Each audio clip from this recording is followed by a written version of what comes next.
I never thought I'd feel like this. Yeah.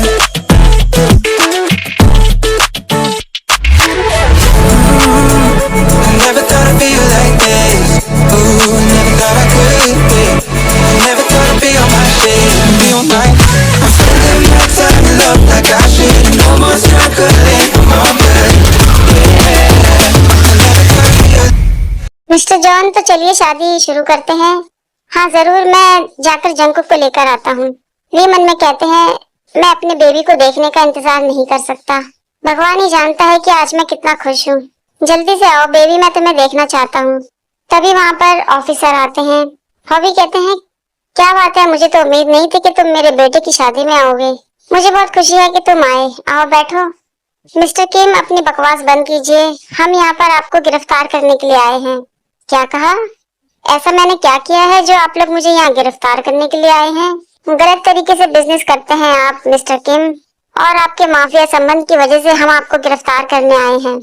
Hobby मन में सोचते हैं, इन लोगों को ये सब कुछ कैसे पता चला? आप लोगों के पास कोई सबूत है मेरे खिलाफ? मैं एक टॉप का बिजनेसमैन हूँ और मेरे कई दुश्मन हैं। कोई भी मुझ पर झूठा इल्जाम लगा देगा तो क्या मैं मान लूंगा उसको? देखो मिस्टर किम, मुझे पता है कि तुम पहले भी कई बार बच चुके हो, लेकिन आज तुम बिल्कुल नहीं बच पाओगे और आज मैं तुम्हें गिरफ्तार करके रहूंगा। चिल्लाना बंद करो तुम। तभी हॉबी पर कोई बंदूक तान देता है और कहता है कि चुप रहो, तुम्हारे पास बोलने के लिए अब कुछ नहीं है।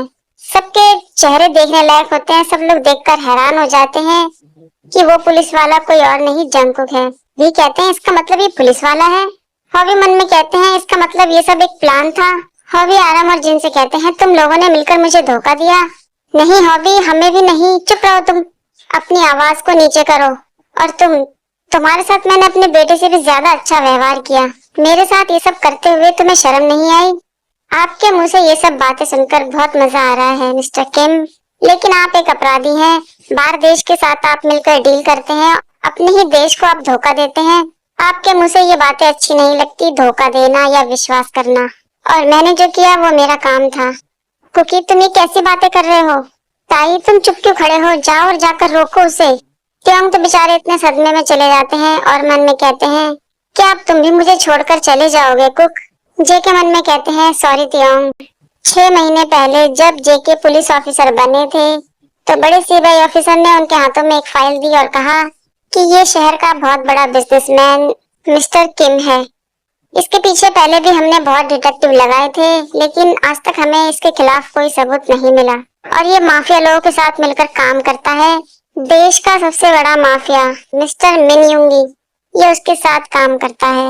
हम इसके बारे में सब कुछ जानते हैं, लेकिन आज तक हम इसको पकड़ नहीं पाए क्योंकि हमारे पास उसके खिलाफ कोई सबूत नहीं था। इसलिए हम आज तक उसको गिरफ्तार नहीं कर पाए।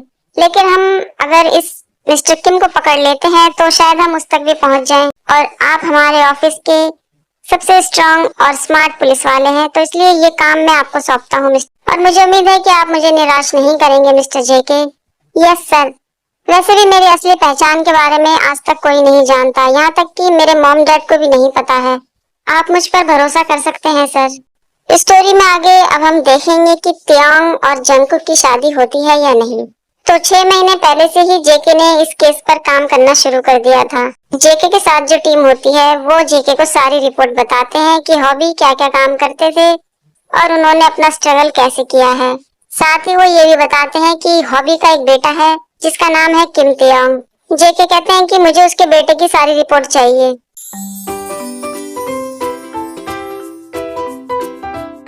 5 दिन बाद जेके को फोन आता है तो उनकी टीम बताती है मिस्टर किम त्योंग के बारे में। वो कहते हैं कि हमने आपको उसकी सारी रिपोर्ट मैसेज कर दी है, तो प्लीज आप चेक कर लीजिएगा। जेके बात कर ही रहे होते हैं कि तभी वहाँ पर आराम आ जाते हैं। आराम कहते हैं, जंकुक क्या मैं आपसे बात कर सकता हूँ? हाँ बोलो डैड, क्या बात है? आप मुझे कुछ परेशान से दिख रहे हो, सब कुछ ठीक है? वो जंकुक मेरा एक सबसे अच्छा दोस्त है हॉबी। क्या तुम जानते हो उसे? हाँ डैड, मैं जानता हूँ हॉबी अंकल को। वो मैंने उसके बेटे के साथ तुम्हारी शादी तय कर दी है। जेके बड़े हैरान हो जाते हैं, मेरी शादी तय कर दी? देखो तुम्हें ज्यादा फिक्र करने की जरूरत नहीं है, तुम बस एक बार उसके बेटे से मिल लो। अगर वो तुम्हें पसंद आ गया तो ठीक है, नहीं तो हम ये शादी कैंसिल कर देंगे। Okay dad. अच्छा ये लो उसकी फोटो, ये हॉबी का बेटा किम है। जेके जैसे ही वी की फोटो देखते हैं तो कहते हैं, क्या बात है, ये तो मिस्टर किम का बेटा किम तियोंग है। अब मैं समझ गया कि मुझे क्या करना है। 1 महीने के बाद जेके अपने कमरे में अपने लैपटॉप पर काम करते हैं और सोचते हैं, वैसे तो मैंने इस लड़के के बारे में हर चीज पता लगा ली है, ये बहुत ही शरारती बच्चा है, लेकिन वो उस पर सूट करता है। ओहो जंगकुक, तुम ये क्या सोच रहे हो? तभी वी का फोन आता है। वी कहते हैं, हे बेबी। जंगकुक सुन के हैरान हो जाते हैं, उसने मुझे बेबी कहा? तुम अभी तक सोए क्यों नहीं? मुझे नींद नहीं आ रही। चलो क्यों ना हम कुछ मजे करते हैं। अपने मन में कहते हैं, ये लड़का कितना बदमाश है। फिर कहते हैं, अच्छा चलो ठीक है, फोन रखो तुम, मैं सो रहा हूँ, गुड नाइट। रुको, तुम ऐसे नहीं जा सकते।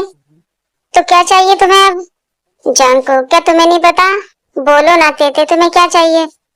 अच्छा ठीक है, छोड़ो, तुम जाके सो जाओ, गुड नाइट। जेके फोन कट कर देते हैं और हंस के बोलते हैं, ये लड़का बहुत ही प्यारा है। और उसके बाद जेके को एक आइडिया आता है और जेके सीधे वी के घर पहुंच जाते हैं। यहाँ से तो कहानी आपको पता ही होगी, आर्मी। उसके बाद जेके जब घर जाते हैं तो रात को सो जाते हैं, लेकिन सुबह वी के उठने से पहले ही वो उठ जाते हैं और वी को देख के कहते हैं, वाह सच में ये कितना सुंदर इंसान है। लेकिन मुझे लगता है कि मेरा दिमाग खराब हो गया है, मुझे अपना काम करना चाहिए। उसके बाद जेके कमरे की तलाशी लेते हैं और वहां से चले जाते हैं। जेके वी के सामने रोते हैं और अपनी कहानी बताकर पूरी प्रॉपर्टी अपने नाम पर करवा लेते हैं।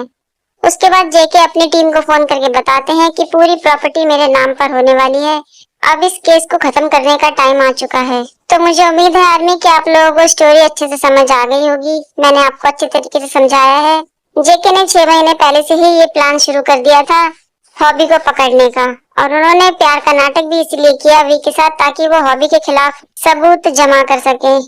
तो प्लीज अगर स्टोरी अच्छी लगे तो एक लाइक जरूर करें और कमेंट करके जरूर बताएं। तो मिलते हैं अगले एपिसोड में।